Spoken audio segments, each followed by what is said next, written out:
কথায় বলে বাটা জিরেতে ভেজাল হয় না, কিন্তু বর্তমানে বাজার থেকে জিরে কিনলে কোনটা আসল আর কোনটা ভেজাল তা আপনি বুঝতেই পারবেন না।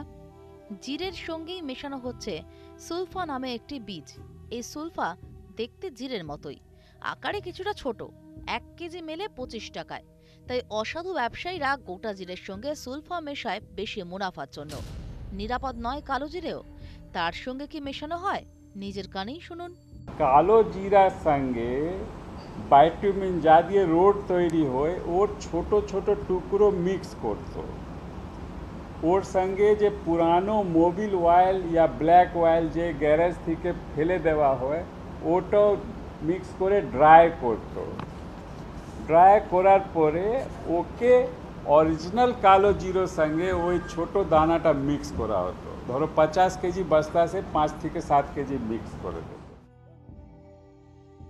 সম্প্রতি নদিয়ার নাকাশিপাড়া থেকে ভেজাল মশলার তৈরি ও বিক্রির একটি চক্রের 2 পান্ডাকে গ্রেফতার করেছে রাজ্য পুলিশের এনফোর্সমেন্ট ব্রাঞ্চ।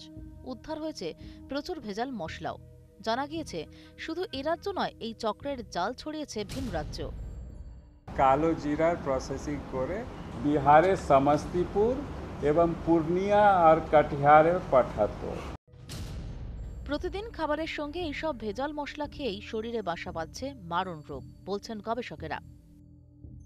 আমি সিগারেট খাই না, মদ খাই না, তাতে আমার কেন ক্যান্সার হচ্ছে? তো এইগুলোর আমরা আসলে ভুলে যাই যে আমরা আসলে এটা ভাবি না যে আমাদের ফুড থেকেও এই রোগগুলো হতে পারে। এই যে ক্যান্সার বা হচ্ছে আমাদের যে নার্ভের প্রবলেম বা এই যে আপনি আরেকটা বলছি যে এটা স্মৃতিশক্তি থেকে হারিয়ে ফেলে। আপনি দেখবেন যে 60 বছর 65 বছর বয়সে এই মেটালিনিয়ালও যদি বেশি মাত্রায় খায় তাহলে খুব তাড়াতাড়ি প্রলং ওয়েতে খেতে থাকলে যে স্মৃতিশক্তিটা হারিয়ে ফেলে। শুধু জিরে নয়, রোজকার রান্নায় প্রয়োজনীয় হলুদেও মিশছে ভেজাল। সাধারণভাবে হলুদে যে রং দেখা যায়, বর্তমানে বাজারে কেনা বেশিরভাগ হলুদেই থাকে তার থেকে অনেক বেশি গাঢ় রং। ল্যাব টেস্ট করে দেখা গিয়েছে মেটানল ইয়েলো মেশানোর ফলেই হলুদে এই রং দেখা যায়।